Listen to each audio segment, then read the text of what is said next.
What's up guys, this is Tampatec and I am building my childhood dream setup. This is a retro gaming station and I'm going to include all of my favorite video game consoles starting with the 70s, the 80s, the 90s, all the way up to the year 2000. So if this was your setup, what video game consoles would you install in this setup? Since most TVs don't have more than 4 HDMI inputs and I wanted to use 7 consoles, I decided to go with the 7-in-1 HDMI switch. So now I can connect 7 HDMI cables into the switch and 1 HDMI out to the TV. It supports resolution 480, 720, 1080, and 4K 60 Hz. And it comes with a remote, which is great. Check out the links in the video description below if you're interested in any of these items in the video.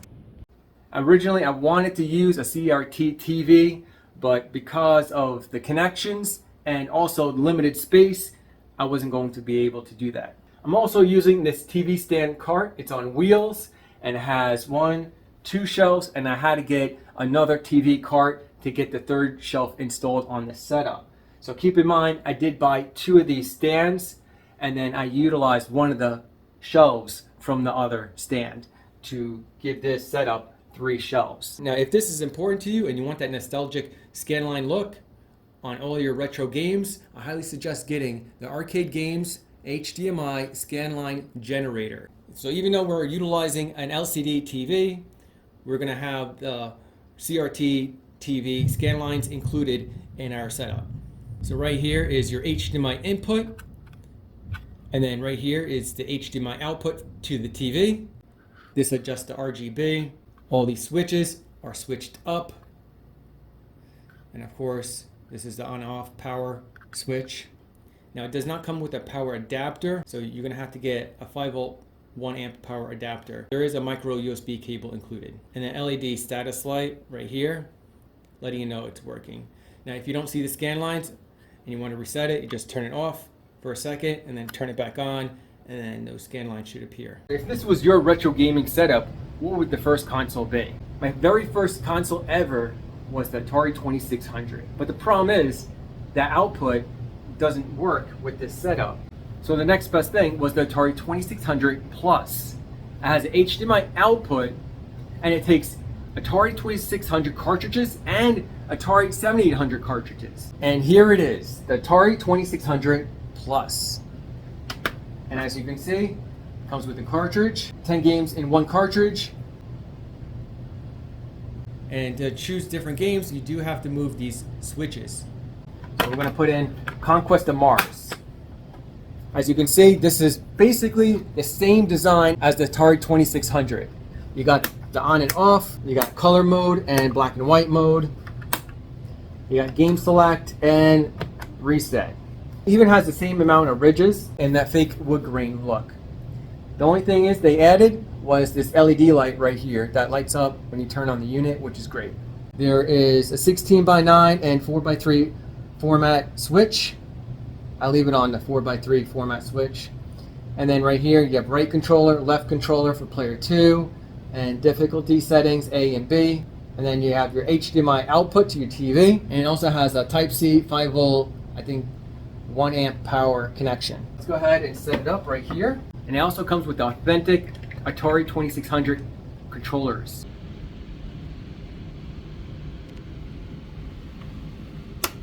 Now the second console I had to really think about, am I going to install the Nintendo Entertainment System, which was very nostalgic for me, or another great video game console that was released in 1989 was the Sega Genesis. So the next video game console is the Sega Genesis, also known as the Mega Drive. And I got the mini Tower of Power set up. Now, yes, they're only accessory pieces, they're not functional, but I actually modded this unit so it actually plays Sega CD games, Sega Genesis games, and 32X games as well. I also wired a 5-volt green LED from the USB port, and I drilled a hole and going to right here, the ready insert. So when you turn on the unit, this light will turn green just like the original Sega CD. And unlike the original Sega Tower of Power, this only takes one power input instead of three. Now accessories are sold separately, so you basically get the Sega Genesis, and then these accessories will include this Mega CD, or also known as the Sega CD, the 32X right here, and then this mini cartridge, and this adapter that allows you access to have knuckles. I'm going to be plugging in a micro USB cable for power. I'm also using a USB hub, so I could plug in an extended USB drive to add more games. All my Sega CD, all my Sega Genesis, and all my Sega 32X games on this USB drive. The reset button does work. The on-off switch works. Has a LED status light right here, just like the original unit, and this slider works, but the headphone jack does not. It's a dummy headphone jack.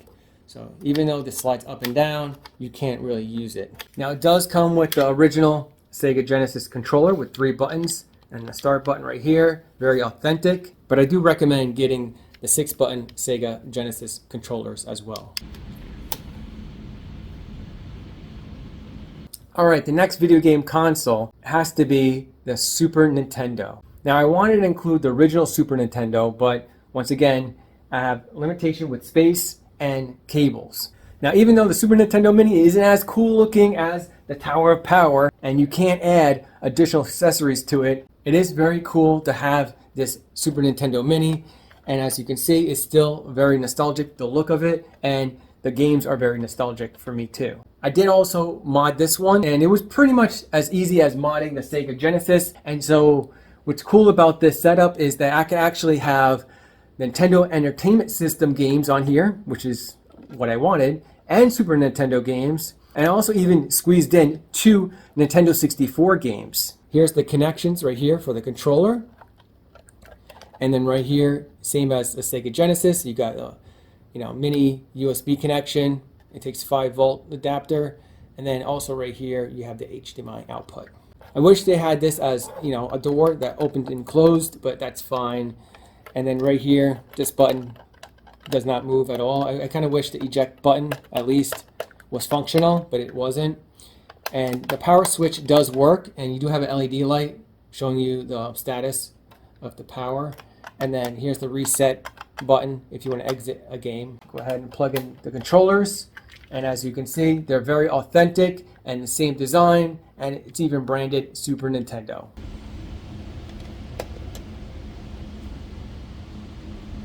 Now my next video game console I'm going to install is the Sony PlayStation 1. When I was in high school, this was one of my favorite video game consoles, and it has my favorite video game still to this day, which is Metal Gear Solid, and also the Legacy of Kain game. It is the Sony PS1 Classic, and as you can see, once again, it takes an HDMI output, and the input is the 5-volt micro USB right here on top. The power button is functional. There's a status light right here. The reset button is functional. To exit a game, press reset.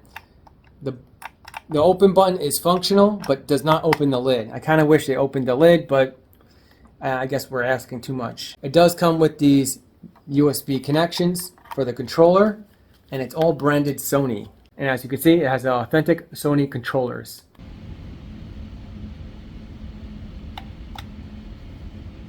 Now the next video game console I had to get was my very first purchased video game console. When I moved down to Florida in 1999, I purchased the Sega Dreamcast.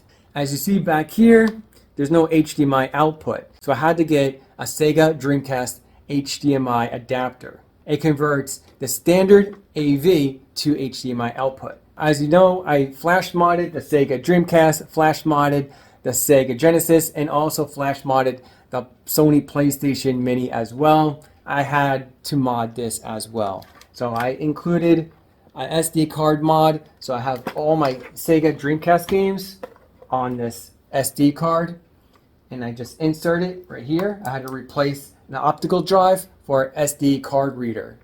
I made a video about that I'll leave a link in the video description below if you're interested in how to do that. There was really no room for the controller because it's kind of bulky, so I had to get this 3D printed stand.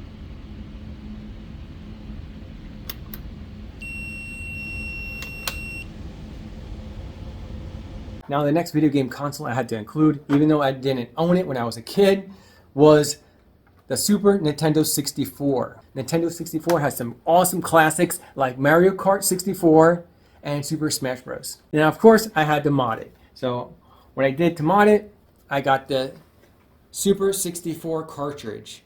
The cartridge lights up and it glows with LEDs, but that's not the cool part. The cool part about this cartridge, it uses a micro SD card right here, so you can install games on this micro SD card and play them. And if you're getting the Nintendo 64, I highly recommend also getting the memory card.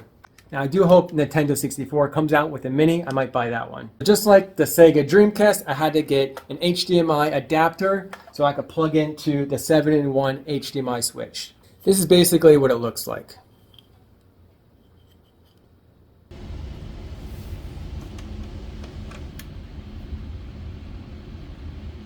Now the next video game console, it was released in the year 2000, so it just makes the cut, was the best-selling video game console of all time. Yes, it is the Sony Playstation 2. Now of course, I couldn't mod it like the PlayStation 2 Fat and simply plug in a hard drive into the slot. There is no slot for that hard drive. So someone invented a way to play games off of the USB port, but the problem is the USB port is very slow at transferring data, and the load time was really long and there's a lot of lag when playing games, so that wasn't a possibility for me. So I ran into this other mod, and this is a memory card mod called McBoot, and it's a two-part mod. So it's like you plug in this card right here. This is the card I plug in right here in port 1. And then this card right here is the SD card reader.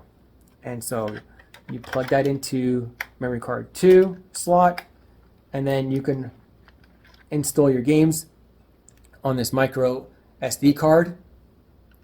And you plug that into the memory card, turn it on, and then you'll see a whole list of games that you installed.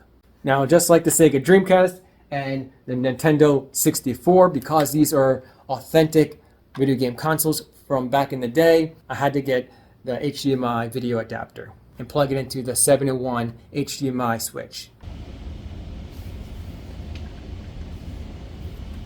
So this is how it's all connected to the 7-in-1 HDMI switch.